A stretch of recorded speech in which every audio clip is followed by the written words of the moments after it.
अब तो वॉइस भी ठीक हो गया है, माइक भी ठीक हो गया है, सब ठीक हो गया है। Chemical kinetics lecture 3।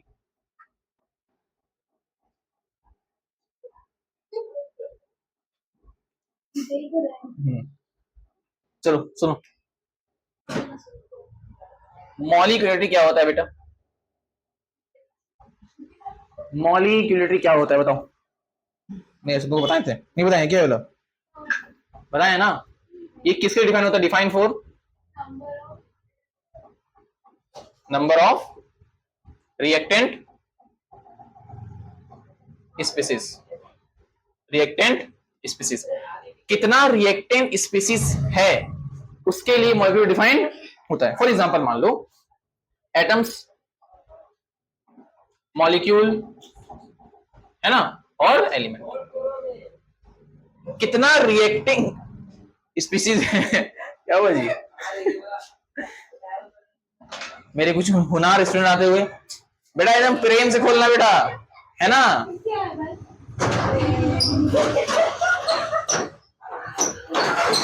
बस बस बस इतना प्रेम काफी। आइए अंदर आइए। अब सुनिए ध्यान से सर। सर कितना एटम्स मिलके क्या बन रहा है, कितना एलिमेंट्स मिलके क्या बन रहा है, कितना मॉलिक्यूल्स मिलके कितना बन रहा है, उसको बोलते हैं मॉलिक्यूलर।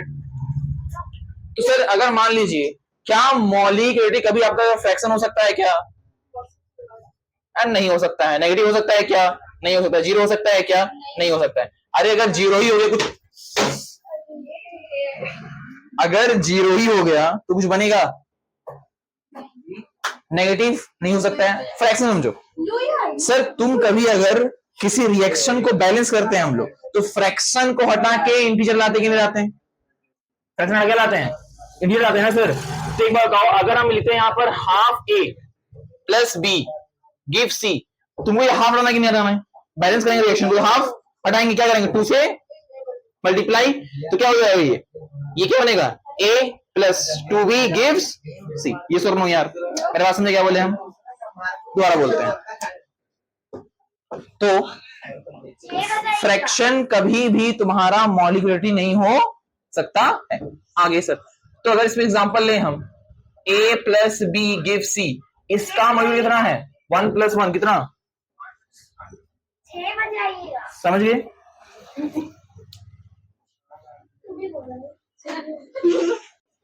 सॉरी यहाँ एक सवाल देखना ध्यान से, एक कटे ये बराबर करो उसको, लाइट आ रहा है बराबर करो ना। बराबर का काम किया। आइए सर एक सवाल देखो, एक सवाल देखो यहाँ पर, सुनो। ये सवाल हम बोल रहे हैं zester question, zester question. Sir NO plus Br2 gives NOBr2, ये होता है तुम्हारा K1, ये होता है first. NOBr2 plus NO gives 2NOBr2, ये तुम्हारा होता है स्लो, ये K2। अब मेरे पास समझ ध्यान से, जो स्लो होता है उसे क्या बोलते हैं? RDS, रेट रिमाइनिंग स्टेप, ठीक है। जो स्लो हो रहा है वही क्या है मेरा? RDS है। अब सुन ध्यान से, अगर इसका हम रेट लिखें, इसका अगर हम क्या लिखें बोलो रेट, तो रेट क्या लिखेंगे? K2 NOBr2 और इधर NO, क्या ये रेट आएगा? अरे ये सुनो यार, लेकिन हम क्या बताए थे कि कभी भी रेट लॉ लिखते वक्त इंटरमीडिएट, ये बंद भी रहा है और खत्म भी हो रहा है, तो इंटरमीडिएट नहीं आना चाहिए। इंटरमीडिएट नहीं आता है सर, तो इसको हटाएंगे। कैसे हटाएंगे? फास्ट से लिखवाएं, सब लिखवाएं कि जब भी स्लो रिएक्शन में तुम्हारा इंटरमीडिएट बने, फास्ट को यूज करेंगे और इंटरमीडिएट को हटाएंगे। बोले ना बराबर करने, समझ नहीं आ रहा तुम लोग को? तो अब सुनो, फास्ट लिख लो यहां पर। जब इसे लिखो, इक्विलिब्रियम याद है पूरा? इक्विलिब्रियम याद है कुछ क्लास 11 का? देखो यहां पर, अगर इसको लिखते हैं हम लोग, ये बताओ K1 से बराबर आएगा? K1 NOBr2 अपॉन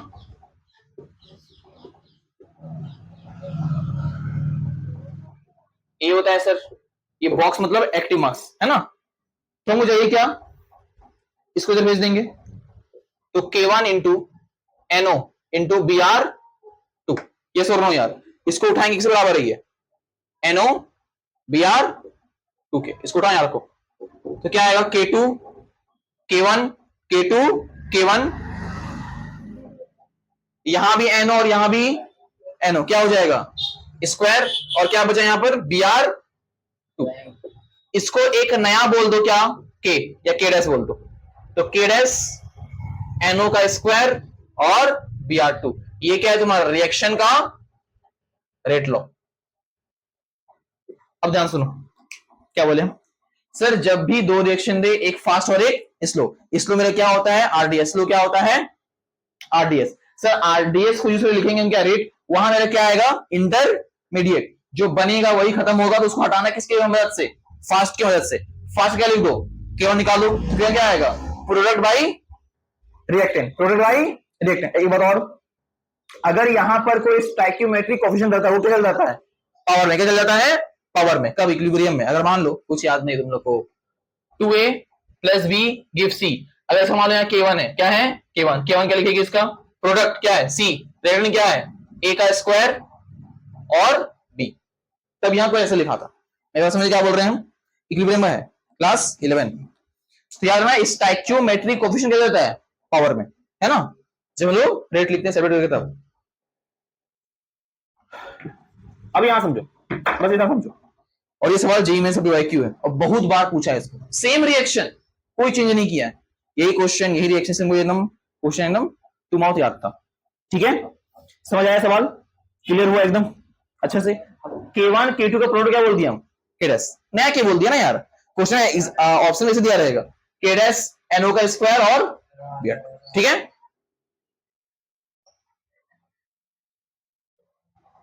भाई कुछ सवाल दम नहीं है, क्या बोल रहे हैं सर, देखो सवाल ध्यान से, x plus 2y plus Z, x plus 2y plus Z gives n, ये दिया हुआ है दो intermediate, x plus y K1 m बना रहा है, m plus z K2 o बना रहा है, अब मेरे पास में ध्यान से आराम से, इसलिए क्या होता है मेरा rd, लिखो इसका, लिखो क्या आएगा बताओ, m यहाँ क्या आएगा K2, यहाँ क्या आएगा o,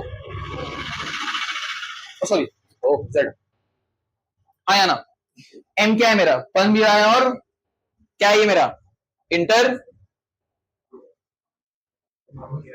किसको हटाना है किस मदद से, लिखो इसका K1 क्या आएगा m अपॉन x, और भेजो इधर, तो m क्या आ गया मेरा K1 into x into Y, यहां रख दो, तो आंसर क्या आएगा K1 K2 x y z, क्या बोल देंगे इसको K डैश x y और z, क्या अब समझ आ गया, क्लियर हो गया अब सारा, कोई doubt,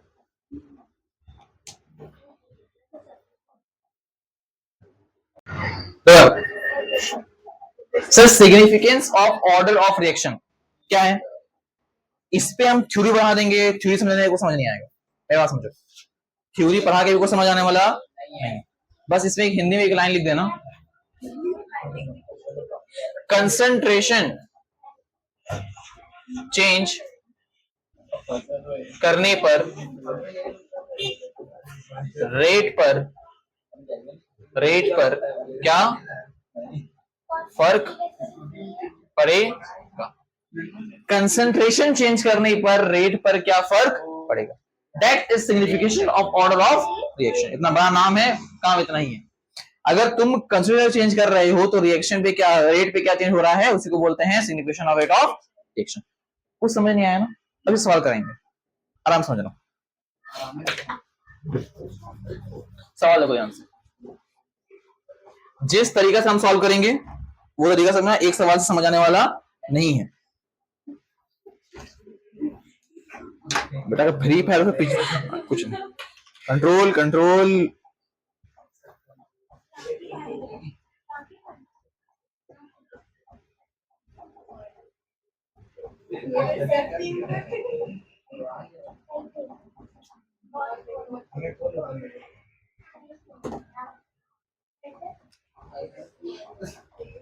1.1, 0.2, 0.5, 0.5, 0.1, 0.2, 0.1, 0.5, 4 into 10 power 5, 1.6 into 10 power -3। और कुछ है क्या? 2 into 10 का पावर -3। 4 तो था ना जी, 1 2 3 का इधर हो गया, लाइन गया तेल लेने इसका यहाँ लिख रहे हैं बेटा 1 into 10 का पावर -2। अब यहाँ पर सवाल बोल रहे हैं, बताना क्या आपको यहाँ पर रेट बताओ इसका, रिएक्शन का रेट बताओ। ठीक है, रिएक्शन जो है इसका रेट ऑफ ऑर्डर बताना है। सीधा ऑर्डर बता क्या होगा। पहले एक step, find order, find order. अब हम क्या किए सर इसमें, ध्यान सुना, कंसंट्रेशन चेंज करने पर इनिशियल रेट चेंज हो रहा है कि नहीं हो रहा है, इस तरह का टेबल आया तुमको दे देगा और बोलेगा ऑर्डर बताओ, के बताओ, सब तुमसे पूछेगा। अब सुनो ध्यान से, तो ये क्या है, जब तुम कंसंट्रेशन किसका, ए का, कंसंट्रेशन ए का कांस्टेंट करोगे, क्या करोगे, कांस्टेंट, तो ऑर्डर मिलेगा बी का। जब तुम कंसिडर बी का तो ऑर्डर मिलेगा ए का। अब टेबल देखो, क्या यहां पर ए कांस्टेंट है, नहीं, लेकिन यहां पर ए कांस्टेंट है। बी पे कितना चेंज आ रहा है, 5 का, और यहां कितना चेंज आ रहा है, देखो यहां से यहां जाने में बी यहां पर 5 चेंज, यहां से यहां जाने में, यहाँ क्या 2 इंटू -3, यहाँ क्या -2, कर दो ना चेंज, इसको भी कर दो ना, क्या करो इसको, यहाँ पर 10 से मल्टीप्लाई, 10 से डिवाइड, -3 हो जाएगा ना जी। अच्छा इधर भी तो है, एक काम कर देता, इधर एक काम करो, इधर -2 है ना, या -3 है, तो इधर 20 कर दो, इधर 10 कर दो। ये क्वेश्चन दिया हुआ था ना, ये 5 दिया हुआ यहाँ पर, मेरे ख्याल से 0.5 रहना चाहिए वहां पे, तो चेक कर लेते हैं एक बार चेक कर लेते, रुको, नहीं सवाल तो सही है, सवाल तो सही है, 1 इंटू 10⁻²। हाँ ठीक है, कुछ मत करो, 10 से मल्टीप्लाई, 10 से डिवाइड, क्या है यहाँ पर 10 इंटू 10⁻3, यहाँ करो, यहाँ पे करो 10 से मल्टीप्लाई, 10 से डिवाइड, क्या आएगा इसका 20 इंटू 10⁻4। आया ना यार, यहाँ -4, यहाँ -3, अभी भी कितना चेंज आ रहा है, अभी भी कितना चेंज आ रहा है 5 का, अभी कितना चेंज आ रहा है 5 का। अरे यहाँ 20 है, 20 पर 100 ना होगा जी, वहां -4 ना है, यहाँ -3 ना है, गणित पूरा चल रहेगा, है ना गणित। अब सुनो सर, ये जब कांस्टेंट रखें तो ये भी 5 से चेंज हो, ये भी 5 से चेंज, मतलब ऑर्डर 1, ऑर्डर 1।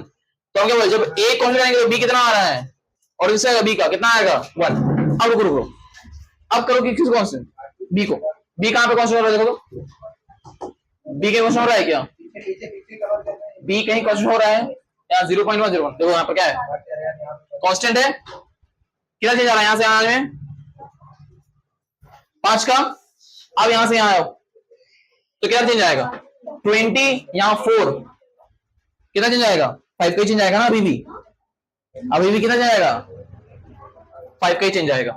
ठीक है, तो क्या आ जाएगा सर 5 कितना ऑर्डर इसका भी 1, तो ओवरऑल कितना आ रहा है, ओवरऑल ऑर्डर कितना आ रहा है 1 + 1 2। ठीक है, दोबारा समझ, सबसे पहले कंसंट्रेशन ए को कांस्टेंट कीजिएगा तो आपका बी का ऑर्डर निकलता है, बी कांस्टेंट कीजिएगा तो ए का निकलता है। सर जब हम ए का कांस्टेंट किए तो हम बी के पास जाकर देखिए बी में कितना का चेंज आ रहा है, जितना का बी पे चेंज आ रहा होगा उतना पे ही के का चेंज आएगा, मतलब ऑर्डर कितना 1। हम जब ए कांस्टेंट किए बी पे गए, बी 5 चेंज, उसमें भी 5 चेंज, जितना चेंज बी में उतना ही चेंज रेट में, ऑर्डर 1। ठीक, कांस्टेंट करने के बाद जो चेंज कर रहा है उतना ही चेंज वहां हो रहा है, ऑर्डर 1।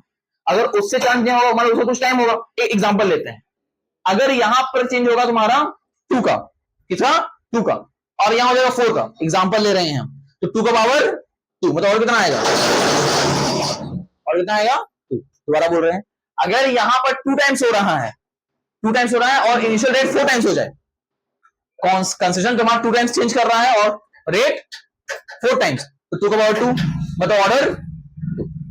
समझ आया बात को, और सॉल्व कराएंगे तो क्लियर होगा।